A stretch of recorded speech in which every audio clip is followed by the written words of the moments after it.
नमस्कार दोस्तों, लक्ष्मी ट्यूटोरियल में आप सभी का स्वागत है। ज्योग्राफी में आज हम इंडिया फिजिकल से कुछ और क्वेश्चन करेंगे, तो शुरू करते हैं। पहला प्रश्न है, महाराष्ट्र की झीलें हैं। तो कल हमने देखा था कि जम्मू कश्मीर की झीलें और राजस्थान की झील और तमिलनाडु में जो है और यहाँ पे केरला की झीलों को देखा था। तो आज हम देखेंगे महाराष्ट्र की झीलें।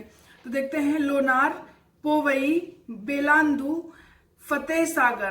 तो इनमें से जो महाराष्ट्र में कौन सी झीलें हैं? लोनार और पोवई, ये दोनों झीलें जो है महाराष्ट्र में हैं। लोनार और पोवई। बाकी बेलांदुर तो बताया था कल मैंने, कर्नाटका, और फतेह सागर कहाँ पर है? राजस्थान में। चलिए अगला देखते हैं। निम्नलिखित में से हिमाचल प्रदेश की नदियां झीलें हैं। झीलें हैं। तो जो हिमाचल प्रदेश की झीलें वो कौन कौन सी हैं देखते हैं। भृंगु, मक्षियाल, रेणुका, सूरजताल, चंद्रताल। तो इनमें से कौन सी हिमाचल प्रदेश की झील है? ये सभी जो है कहाँ की है? हिमाचल प्रदेश में है। भृंगु, मक्षियाल, रेणुका, सूरज, चंदा से याद रखिएगा, सूरजताल और चंद्रताल, ये सभी कहाँ में है? हिमाचल प्रदेश की झील है। अगला देखते हैं, पूर्वोत्तर भारत की ताजे पानी की सबसे बड़ी झील है। ये पहला कथन है। दूसरा है, इसमें तैरता नेशनल पार्क केबुल लामजाओ है। उपरोक्त कथन किसके संदर्भ में है? ये पूर्वोत्तर भारत की, मतलब नॉर्थ ईस्ट की, ये ताजे पानी की सबसे बड़ी झील है और इसमें तैरता नेशनल पार्क केबुल लामजाओ है। और इसे जो है क्या वो भी घोषित किया गया है, नदी जिला भी घोषित किया गया। तो देखते हैं कि ये किसके संदर्भ में है। लोकटक झील, सोंगमा झील। तो ये लोकटक झील के बारे में कह रहा है। लोकटक झील क्या है? पूर्वोत्तर भारत की सबसे ताजे पानी की सबसे बड़ी झील है और इसी पर तैरता नेशनल पार्क केबुल लामजाओ है। तो ये था लोकटक झील। बाकी सोंगमा झील कहाँ पे है? ये सिक्किम में है।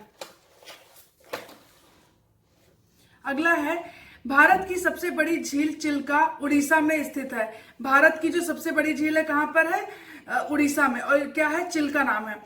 दूसरा है, यह लैगून झील है। यह खारे पानी की झील जिसका संपर्क हमेशा समुद्र से बना रहता है।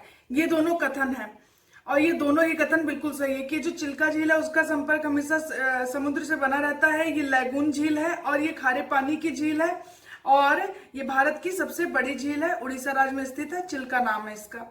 अगला देखते हैं, कोलेरू झील आंध्र प्रदेश के कृष्णा गोदावरी के डेल्टा के बीच स्थित है। हमने जब पढ़ा था इससे पहले, जो रिवर्स पढ़े थे, उसमें मैंने बताया था कि गोदावरी और कृष्णा का जो डेल्टा है वो आपस में मिल गया है पूर्वी घाट पर और इन्हीं दोनों के मध्य जो है कोलेरू झील स्थित है।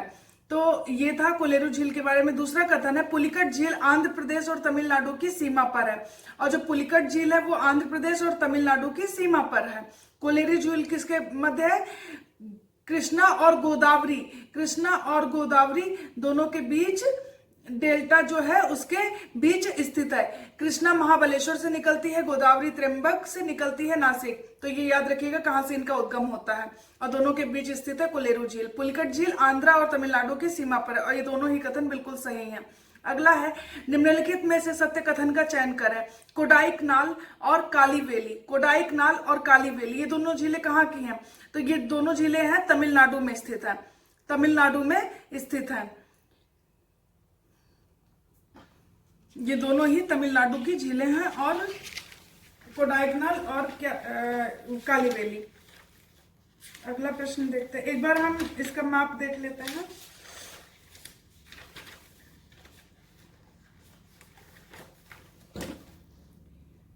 ये क्वेश्चन देख लें, उसके बाद हम मैप देखेंगे। भारत की सबसे बड़ी मानव निर्मित झील सतलज नदी के पानी को रोककर बनाया गया है। भारत की जो सबसे बड़ी मानव निर्मित झील है उसे सतलज नदी है उसके पानी को रोककर बनाया गया है। गोविंद सागर झील है, यह हिमाचल प्रदेश में स्थित है। ये पहला कथन है। दूसरा है, उत्तर प्रदेश और छत्तीसगढ़ की सीमा पर रिहंद नदी का पानी रोककर मानव निर्मित झील गोविंद बल्लभ पंत झील बनाई गई। तो गोविंद बल्लभ पंत कहाँ पर है? उत्तर प्रदेश और छत्तीसगढ़ की सीमा पर।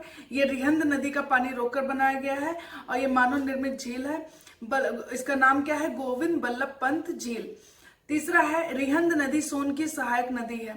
रिहंद नदी किसकी सहायक है? सोन नदी की। और इसी रिहंद पर ही गोविंद बल्लभ पंत झील है। चौथा कथन है, सोन नदी का उद्गम अमरकंटक से होता है। और ये सभी कथन बिल्कुल सही हैं कि जो रिहंद नदी है वो सोन की सहायक नदी है। सोन का उद्गम जो है अमरकंटक से होता है, और मैंने आपको बताया था कल कि अमरकंटक और जो रांची का पठार है वहां पर अरीय अपवाह तंत्र पाया जाता है। और जो उत्तर प्रदेश और छत्तीसगढ़ की सीमा पर है वही है, रिहंद नदी को रोकर बनाया गया गोविंद बल्लभ पंत। भारत की जो सबसे बड़ी मानव निर्मित झील है सतलज पर है, उसका नाम है गोविंद सागर झील और हिमाचल प्रदेश में स्थित है। ये सभी कथन बिल्कुल सही हैं। एक बार हम मैप देख लेते हैं।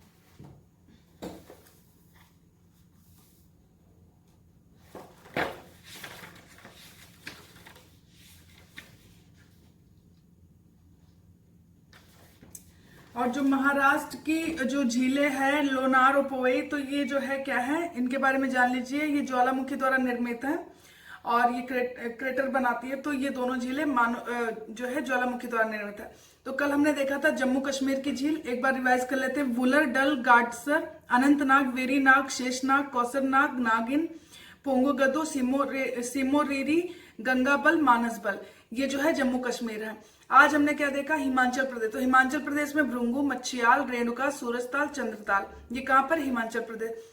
उत्तराखंड का मैं बता दूं, अभी मैंने प्रश्न बनाया नहीं है। नैनीताल, डोडीताल, भीमताल और सात ताल और नौकू हियाताल, देवताल, खुरपाताल, राकसताल और माला ताल, ये सभी कहां पर है, ये सभी उत्तराखंड में। तो जो ताल लगा हुआ है बाद में लास्ट में जिसके ताल लगा वो सारी जो है उत्तराखंड में, ऐसे याद रखिए। सुखना मैंने बताया था, सुखना एकमात्र झील है चंडीगढ़ की। राजस्थान में राजसमंद, जयसमंद, नक्की, सांभर, फतेह सागर, लूनकरसर, डिडवाना, पिछोला, आना सागर, कुचामन, ढेबर, पुष्कर, ये जो है राजस्थान में।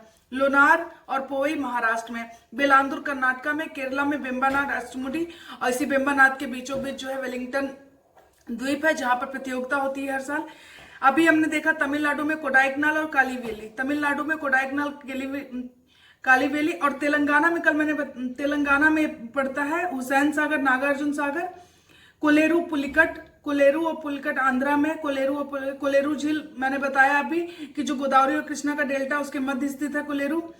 पुलकिट तमिलनाडु और आंध्रा के तट पर है। चिल्का झील उड़ीसा में खारे पानी की सबसे बड़ी झील है भारत की। और लोकटक केबुल लामजाओ ये रहा, ये मणिपुर में है। केबुल लामजाओ मीठे पानी की सबसे बड़ी झील है। केबुल लामजाओ नेशनल पार्क है, इस पर लोकटक झील जो है, ये लोकटक झील जो है वो मीठे पानी की सबसे बड़ी झील है और इसी पर नेशनल पार्क है केबुल लामजाओ।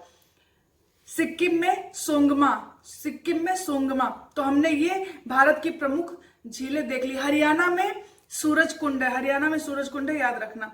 तो ये हमने बता दिया आपको झीलों के बारे में। चलिए अब प्रश्नों पे आते हैं।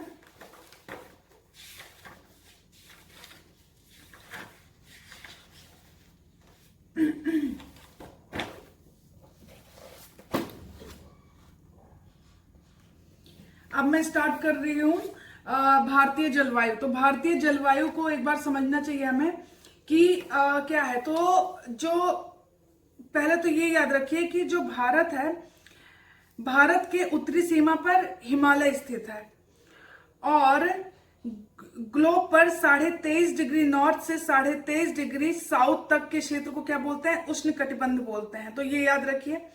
भारत के उत्तरी सीमा में हिमालय है, सबको पता है। हिमालय के कारण ही क्या है, साइबेरिया मतलब पूर्वी रूस और जो चाइना में जो ध्रुवीय हवाएं हैं, जो ठंडी हवाएं हैं, वो भारत में प्रवेश नहीं कर पाती हैं।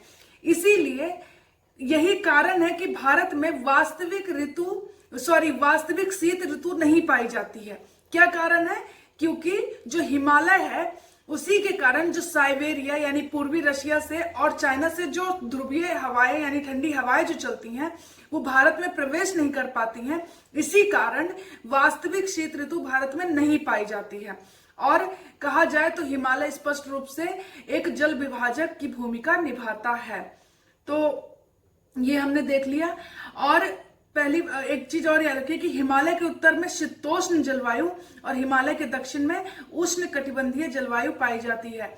और उष्ण कटिबंध का जो क्षेत्र है वो 23.5 डिग्री नॉर्थ से 23.5 डिग्री साउथ तक के क्षेत्र को उष्ण कटिबंध क्षेत्र कहते हैं। ये याद रखिए। बाकी अब हम प्रश्न पे आते हैं और ये मैं बताती जाऊंगी क्या कह रहा है। तो पहला प्रश्न पे आते हैं कि भारत में वास्तविक शीत ऋतु नहीं पाई जाती। अभी मैंने आपको इसका रीजन बताया। चलिए प्रश्न पे देखते हैं क्या कह रहा है। भारत के उत्तरी सीमा पर स्थित हिमालय जलवायु विभाजक की भूमिका निभाता है। बिल्कुल सही कथन है। हिमालय के कारण पूर्वी साइबेरिया और चाइना में चलने वाली ध्रुवीय हवाएं भारत में नहीं प्रवेश कर पाती हैं, क्योंकि वो बीच में अवरोध का काम करता है, इसलिए वो यहाँ पे नहीं आ पाती। और ये दोनों ही कथन सही है। यही कारण है कि भारत में वास्तविक शीत ऋतु नहीं पाई जाती है।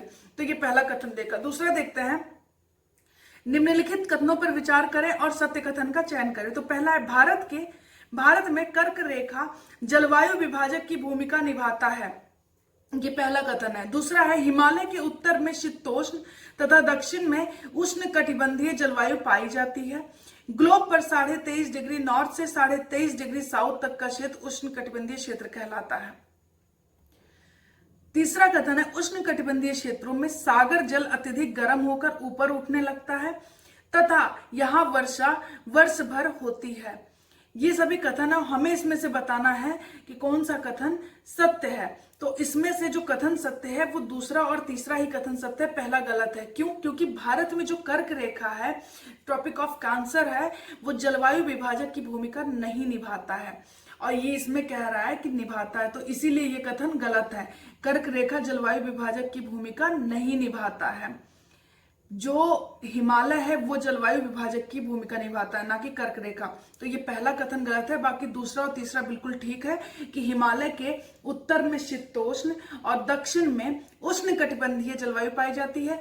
उष्ण कटिबंधीय ग्लोब पर जो 23.5 डिग्री नॉर्थ और 23.5 डिग्री साउथ, तो उतनी दूर का जो क्षेत्र है वो जो है क्या कहलाता है, उष्ण कटिबंधीय क्षेत्र कहलाता है। उष्ण कटिबंधीय क्षेत्रों में सागर क्या होता है, बहुत ज्यादा गर्म होता है। क्यों गर्म होता है? क्योंकि सूर्य की किरणें वर्ष भर वहां लंबवत पड़ती हैं और वहां पे क्या होता है कि गर्म होकर हवाएं ऊपर उठती हैं। तो यही कारण कि उष्ण कटिबंधीय क्षेत्रों में सागर जल अत्यधिक गर्म होकर ऊपर उठने लगता है और यहाँ वर्षा वर्ष भर होती है। तो ये दोनों कथन बिल्कुल सही है, पहला गलत है। अगला प्रश्न देखते हैं।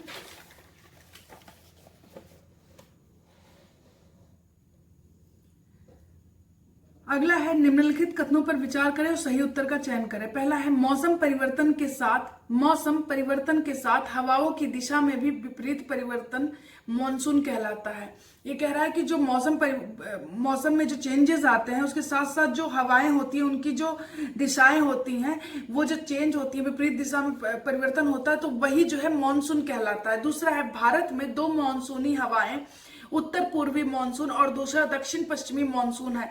तो भारत में 2 मानसूनी हवाएं हैं। कौन कौन सी? एक तो उत्तर पूर्वी और दूसरी है दक्षिण पश्चिम। और सबको पता है कि यही दक्षिण पश्चिम मानसून से ही, जो कि 1 जून में सबसे पहले केरला के पश्चिमी तट पर, केरला के मालाबार तट पर वर्षा करता है।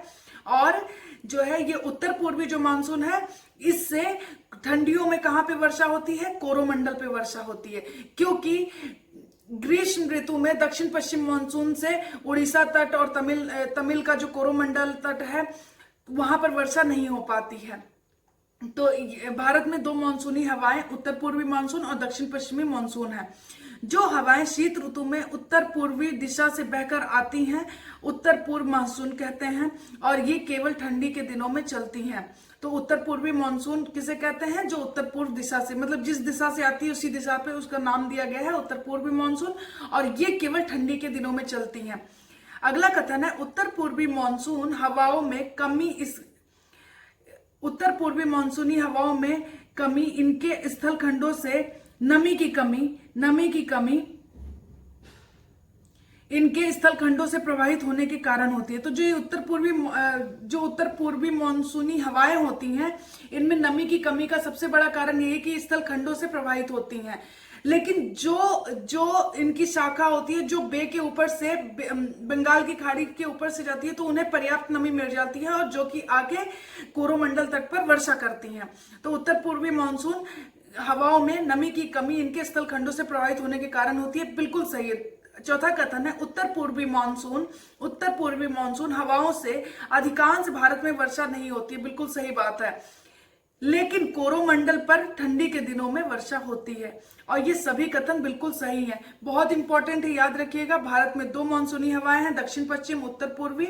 उत्तर पूर्वी से ठंडियों में वर्षा होती है कोरोमंडल पर, उड़ीसा तट पर। और जो ये दक्षिण पश्चिमी मानसून है, 90% वर्षा जो होती है भारत में इसी से होती है। और सबसे पहले ये 1 जून को केरला के जो मालाबार तट है वहां पर ये वर्षा करता है। और हमने ये बताया कि उत्तर पूर्वी मानसून में नमी की कमी क्या है, क्योंकि ये स्थलखंडों से प्रभावित होता है। तो ये सभी कथन बिल्कुल सही है। अगला है, भारत में 90% वर्षा होती है, उत्तर पूर्वी मानसून, दक्षिण पश्चिम मानसून। तो मैंने अभी आपको जैसा कि बताया, दक्षिण पश्चिम मानसून से इससे वर्षा होती है।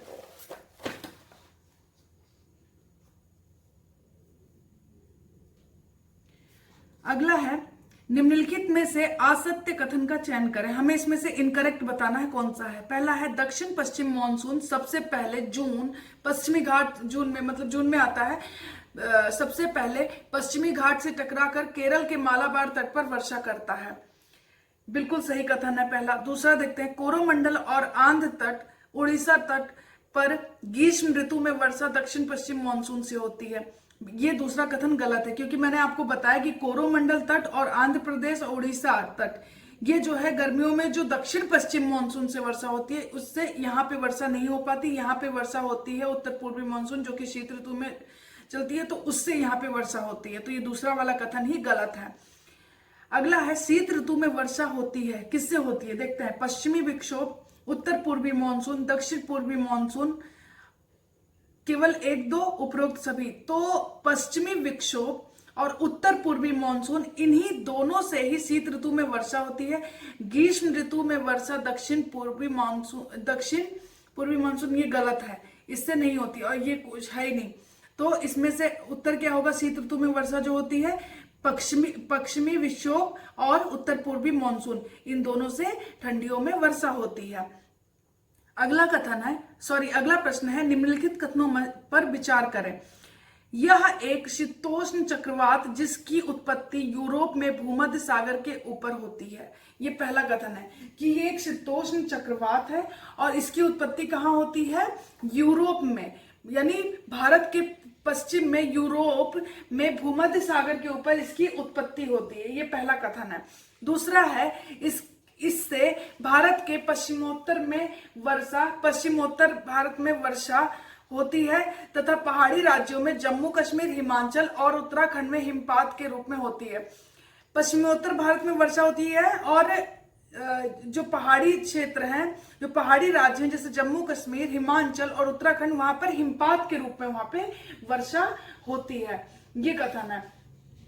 अगला है कि भूमध्य सागर से उत्पत्ति के पश्चात आगे बढ़ने पर बीच में कैस्पियन सागर पड़ता है, जिससे इसमें पर्याप्त नमी, यानी कि इसमें नमी की पर्याप्त मात्रा होती है। ये पर्याप्त नमी वहां से ग्रहण करता है। तो ये किसके संदर्भ में कथन कहे गए हैं? ये एक शीतोष्ण चक्रवात है, उत्पत्ति इसकी यूरोप में भूमध्य सागर के ऊपर होती है और ये जो है आगे जब बढ़ता है तो इससे के रास्ते में कैस्पियन सागर भी पड़ता है और काला सागर भी पड़ता है, तो वहां से पर्याप्त नमी ग्रहण करता है और इसी से ठंडियों में भारत के पश्चिमोत्तर में और पहाड़ी राज्यों में जम्मू कश्मीर, हिमाचल और उत्तराखंड में हिमपात के रूप में वर्षा होती है। किसके संदर्भ में कथन है?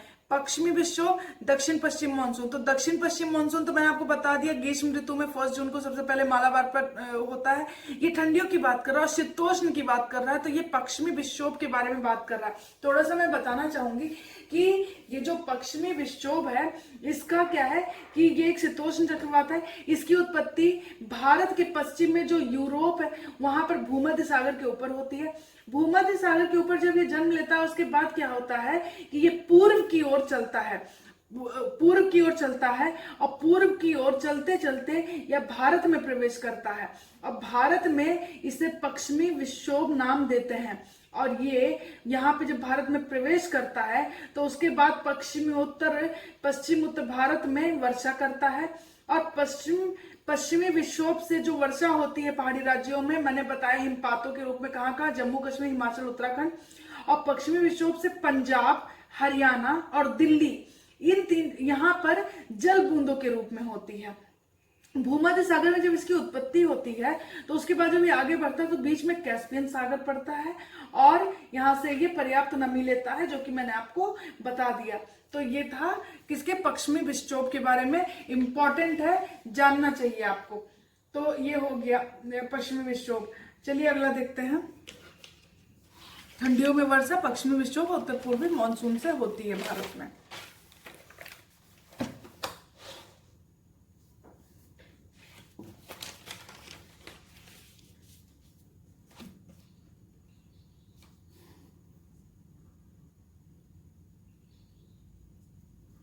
अगला है, निम्नलिखित में से सत्य कथन का चयन करें। तो पहला है, शीत ऋतु में हिमालय के उत्तर में, मध्य एशिया, तिब्बत और चीन में धरातल से 6 से 12 किलोमीटर की ऊंचाई पर क्षोभ मंडल सीमा के पास चलने वाली शक्तिशाली वायु राशियां जठधारा कहलाती हैं।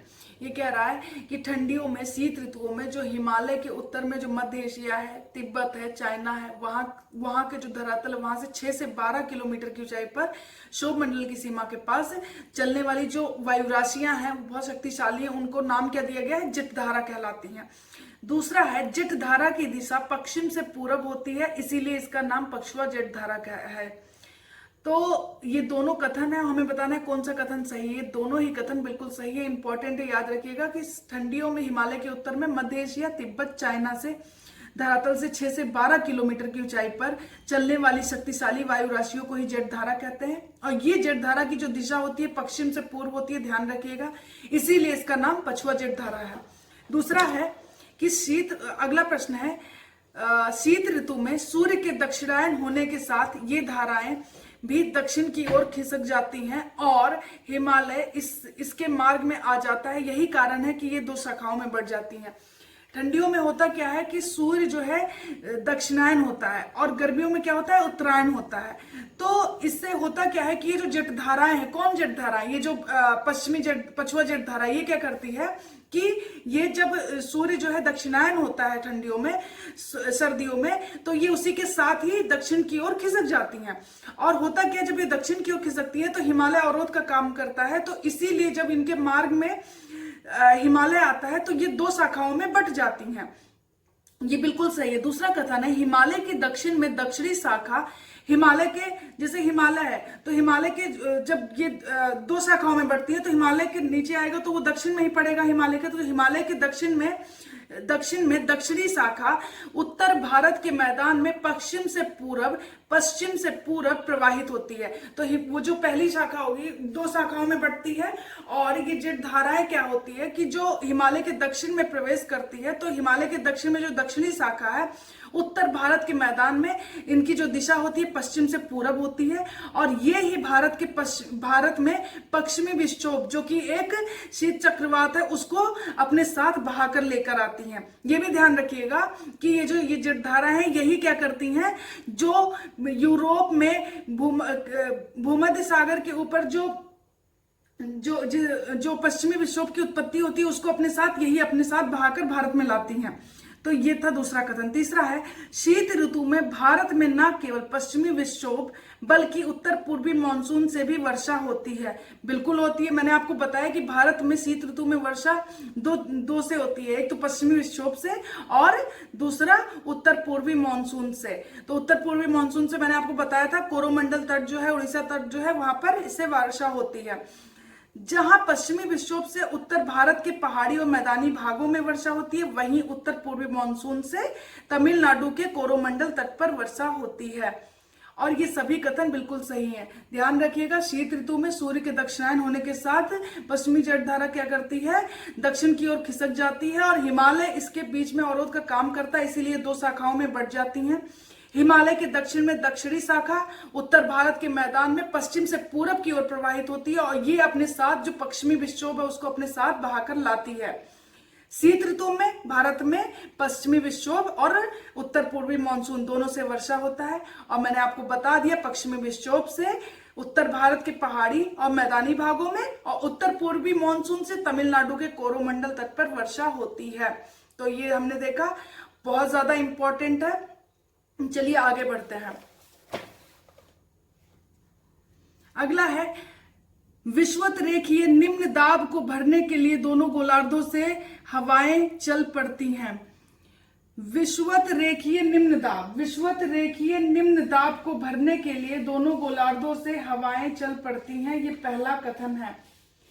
दूसरा है, ये हवाएं 35 डिग्री उत्तरी और 35 डिग्री दक्षिणी अक्षांश से विषुवत रेखा की तरफ प्रवाहित होती हैं। दूसरा कथन ये है। तीसरा है, ये हवाएं उत्तरी गोलार्ध में अपने दाएं ओर और दक्षिणी गोलार्ध में अपने बाएं ओर, जो कि फेरल का नियम है। चौथा है, हवाओं की दिशा उत्तरी गोलार्ध में उत्तर पूर्व से दक्षिण पश्चिम, इसीलिए इसे उत्तर पूर्वी व्यापारिक पौने कहते हैं। और दक्षिणी गोलार्ध में दिशा दक्षिण पूर्व से उत्तर पश्चिम, इसीलिए इसे दक्षिणी पूर्वी व्यापारिक पौने कहते हैं। अगला कथन है, 21 जून को सूर्य की लंबवत किरणें कर्क रेखा पर जबकि 22 दिसंबर को मकर रेखा पर पड़ती हैं।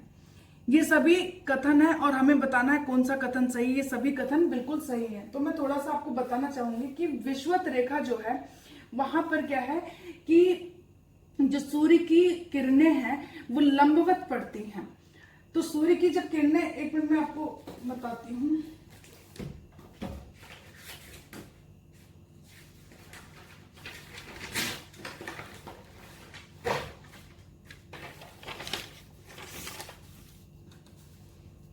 देखिए, ये कह रहा है, मैंने ये बताया कि विषुवत रेखा पर सूर्य की लंबवत किरणें वर्ष भर क्या पड़ती हैं, लंबवत पड़ती हैं। इसीलिए विषुवत रेखा पर क्या होता है, वायु गर्म होकर ऊपर उठने लगती है और वायुमंडल में इसीलिए विषुवत रेखा पर साल भर निम्न दाब का क्षेत्र पाया जाता है। यानी उसे क्या बोलते हैं, विषुवत रेखीय निम्न दाब क्षेत्र। और ये जो विषुवत रेखीय निम्न दाब क्षेत्र होता है, इसको भरने के लिए दोनों गोलार्धों से, कौन से गोलार्ध, 35 डिग्री नॉर्थ 35 डिग्री साउथ, वहां से हवाएं चल पड़ती हैं। तो इसको ये विषुवत रेखीय 0 डिग्री, ये विषुवत रेखीय है और यहाँ पे लो प्रेशर बेल्ट है, ठीक है। और यहाँ पे 35 डिग्री नॉर्थ और 35 डिग्री साउथ, यहाँ से हवाएं चलती हैं और हवाएं चलती हैं और ये इसको भरने के लिए दोनों तरफ से, और ये ऊपर उठने लगती हैं। गर्म क्षेत्र होता है, यहाँ से गर्म हवाएं ऊपर उठती हैं, इसको भरने के लिए चल पड़ती हैं। तो ये यही कह रहा है। दूसरा है कि ये हवाएं उत्तरी गोलार्ध में अपने दाएं ओर और दक्षिणी गोलार्ध में अपने बाएं ओर मुड़ती हैं। तो हम देखेंगे ऐसे, ये 0 डिग्री है इक्वेटर, उसके बाद ये 35 डिग्री नॉर्थ 35 डिग्री साउथ, ये हमने देखा। ये कह रहा है कि ये हवाएं उत्तरी गोलार्ध में अपने दाएं ओर, तो उत्तरी गोलार्ध में अपने दाएं ओर और दक्षिणी गोलार्ध में अपने बाएं ओर, तो ये दक्षिणी गोलार्ध है अपने बाएं ओर चलती हैं। ये हमने देख लिया।